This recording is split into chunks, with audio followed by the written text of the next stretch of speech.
हर हर महादेव, जय भोलेनाथ। नमस्कार, मैं साधना पांडे मार्गदर्शन पे आपका स्वागत करती हूँ। दोस्तों, माता दुर्गा की कृपा चारों तरफ बरस रही है। भक्त अपने अपने अनुसार माँ का हवन कर रहे हैं, पूजन कर रहे हैं, आराधना कर रहे हैं।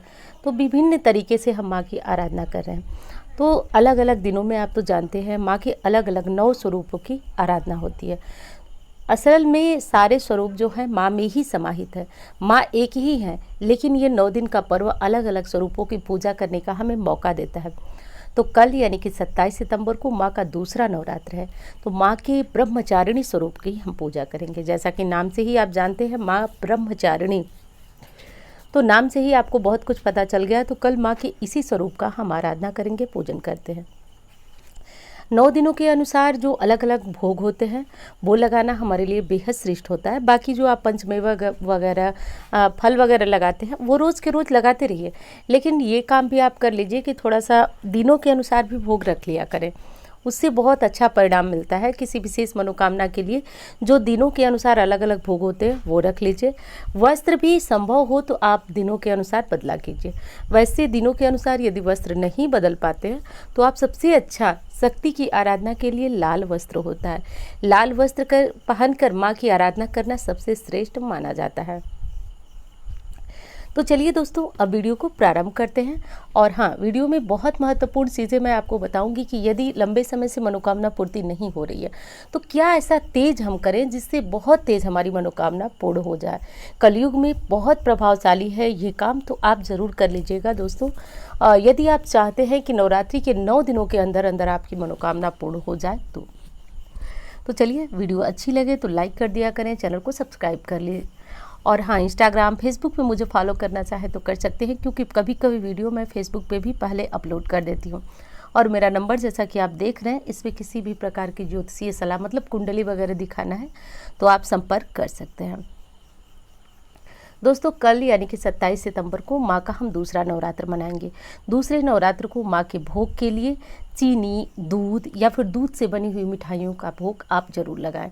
यदि घर में कुछ भी जैसे कि दूध की मिठाइयाँ वगैरह बनाने में दिक्कत आती है तो आप क्या करें कि चीनी का भोग लगा दें माँ को, लेकिन कुछ न कुछ जो है वो आज के दिनों के अनुसार भोग ज़रूर लगाएं। बाकी जो आप ड्राई फ्रूट वगैरह लगाते हैं तो वो आप लगाते रहें।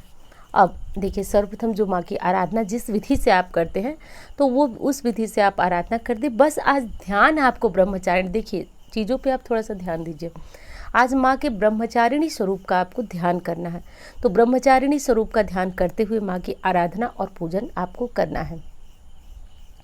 यदि आप दिनों के अनुसार वस्त्र पहनना चाहते हैं तो ब्रह्मचारिणी यानी कि जिनके नाम में ही ऐसा है वर्ड है, तो वो ब्रह्मचारिणी जो कि शिव की तपस्या करने के लिए हजारों वर्षों तक बहुत मतलब कठोर तपस्या की, ब्रह्मचर्य व्रत का पालन की, मतलब बहुत सारे नियमों का उन्होंने पालन किया। माँ के इसी स्वरूप की आज हम पूजा करते हैं। शिव जी से विवाह करने के लिए उन्होंने क्या तपस्या किया ये बात आप सभी जानते हैं। इसी स्वरूप की पूजा करने से हमारे अंदर तपोबल की वृद्धि होती है। वस्त्र कैसा पहनेंगे तो सफ़ेद, महिलाएं न पहने सफ़ेद, क्रीम कलर का या फिर हल्के किसी भी कलर का वस्त्र पहन सकते हैं। काले नीले रंग के वस्त्रों से परहेज करें। इन माँ के इस स्वरूप की पूजा करने से आपके अंदर तेज आएगा, साहस आएगा। और जो भी पूजा वगैरह आप करते हैं, जैसे कि मंत्र जपते हैं, बहुत लोगों का एक प्रश्न होता है कि मंत्र जपने में मन भटकता है, तो माँ के ब्रह्मचारिणी स्वरूप का ध्यान करते हुए माँ से प्रार्थना करें कि मन में जो भटकाव की स्थिति है वो दूर हो जाए। तो ऐसा आप जरूर कर लें। आज एक बार फिर बता देती हूँ, वस्त्र यदि पहनना चाहते हैं तो हल्के क्रीम कलर के वस्त्र पहने, सफ़ेद वस्त्र पहने। पूजा विधि में बस वही पूजा है जो आप करते हैं। माँ को विशेष भोग लगा दीजिए। धूप, दीप, अक्षत, फल, फूल जो भी चीज़ें चढ़ाना हो चढ़ा लें। माँ की आरती विशेष की जाती है। तो माँ की जो आरती, ओम जय अम्बे गौरी या फिर अम्बे तू है जगदम्बे काली, आप सभी को जो आरती अच्छी लगे बस माँ की आरती गाएं। पूरे परिवार के साथ माँ की आरती करें। बहुत विशेष ये नवरात्र होता है, तो पूरे परिवार के साथ, परिवार जब एकत्रित हो जाए तो आप पाठ वगैरह करके बैठे रहें, और परिवार जब एकत्रित हो जाए तो घंटी वगैरह के साथ माँ की आरती करें। परिवार में किसी भी प्रकार की नकारात्मक ऊर्जा का वास होता है तो धीरे धीरे दूर होने लगता है, क्योंकि माँ दुर्गा, माँ काली की आराधना करने से नकारात्मक शक्तियाँ वहाँ बिल्कुल टिक भी नहीं सकती हैं। तो जब घंटी वगैरह के नाद के साथ आप आरती करते हैं, पूजन करते हैं, तो वो सारी चीज़ें खुद ब खुद दूर भाग जाती हैं। अब चलिए बात कर लेते हैं विशेष उपाय की कि आपको विशेष उपाय में क्या करना चाहिए। मंत्र यदि दिनों के अनुसार जपना चाहते हैं तो ब्रह्मचारितुम शीलम यस्या ब्रह्मचारिणी सच्चिदानंद सुशीला च विश्वरूपा नमोस्तुते। एक बार फिर देख लीजिए, ब्रह्मचारितुम शीलम यस्या ब्रह्मचारिणी सच्चिदानंद सुशीला च विश्वरूपा नमोस्तुते। दोस्तों, यदि दिनों के अनुसार आप माँ का मंत्र जपना चाहते हैं तो कम से कम 11 बार इस मंत्र को, माँ ब्रह्मचारिणी के मंत्र को जप सकते हैं। नहीं तो आपने जिस किसी मंत्र का संकल्प लिया है उस मंत्र का जितनी संख्या में चाहे उतनी संख्या में आप जाप कर ही रहें, लेकिन इस मंत्र का मन ध्यान कर दे, कम से कम 5 बार इस मंत्र को आप बोल लें। अब चलिए विशेष उपाय की बात कर लेते हैं कि यदि बहुत समय से, लंबे समय से आपकी कोई मनोकामना पूर्ण नहीं हो रही है तो ऐसे में आप ऐसा क्या करें कि आपकी मनोकामना शीघ्र पूर्ण हो जाए। चाहे संतान बाधा आ रही है, चाहे विवाह नहीं हो रहा है। बहुत सारी बच्चियां कमेंट करें कि दीदी प्रेम विवाह के लिए हम क्या करें। तो आप सभी सुन लो कि यदि कोई काम आपका पूर्ण नहीं हो रहा तो नवरात्रि में जो पूजा आप कर रहे हैं उसमें आप एक हवन, देखिए हवन से आप घबराइएगा नहीं कि हवन तो हम नवरात्रि के अष्टमी नवमी में करते हैं। हवन यानी कि हविष्य से हम देवताओं को जो हवन करते हैं वो सीधे उन तक पहुंचती है। आप 9 दिनों में इसका चमत्कार देखेंगे, बस करके देखिए। पूजा के बाद गाय के घी से, कोई आडंबर मत कीजिए, कोई हवन सामग्री वगैरह मत बनाइए। गाय के घी से कम 11 आहुतियाँ दीजिए। आप जो मंत्र जप रहे हैं पूजा करने के बाद आप छोटा सा किसी भी बर्तन में, वैसे तो हवन का जो बर्तन होता है उसी में करिए, आम की लकड़ी को प्रज्वलित कर लीजिए, गणेश जी का ध्यान कीजिए। हवन के तुरंत बाद माँ को आम के पल्लों से, या फिर हवन करने वाला जो सुरुआ आता है वो तो रहता ही है, आप उसे 11 बार उसी मंत्र का जप करते हुए, स्वाहा बोलते हुए माँ को आप अर्पित करें। 9 दिनों में आप इसका चमत्कार खुद ब खुद देखेंगे कि ये कितना चमत्कारी उपाय है। तो ये कम से कम 11 बार, वैसे तो देखिए 108 बार नियम है, लेकिन आप 11 बार ही करिए।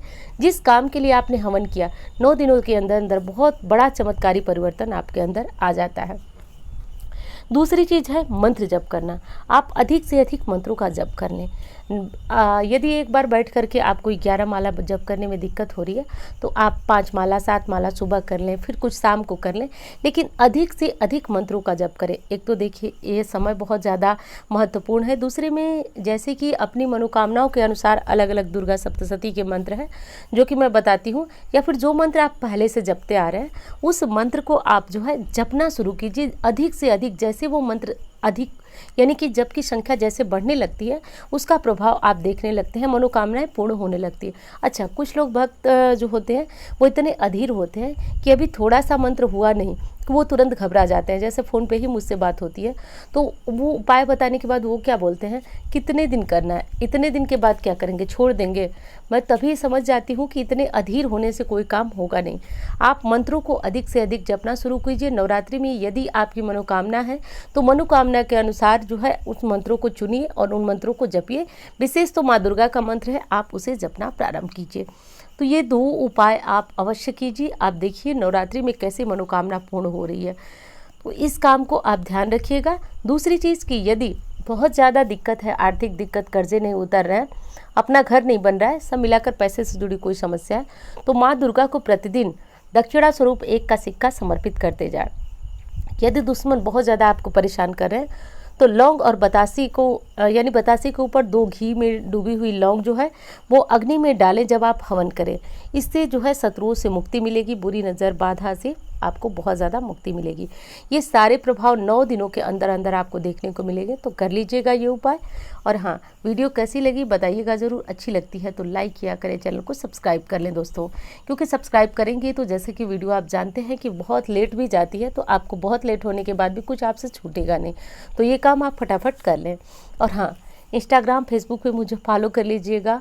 और मेरा नंबर है जिस पे किसी भी प्रकार की ज्योतिषीय सलाह लेनी हो तो ले सकते हैं आप। तो चलिए मिलती हूँ इसी तरह की वीडियो के साथ। धन्यवाद।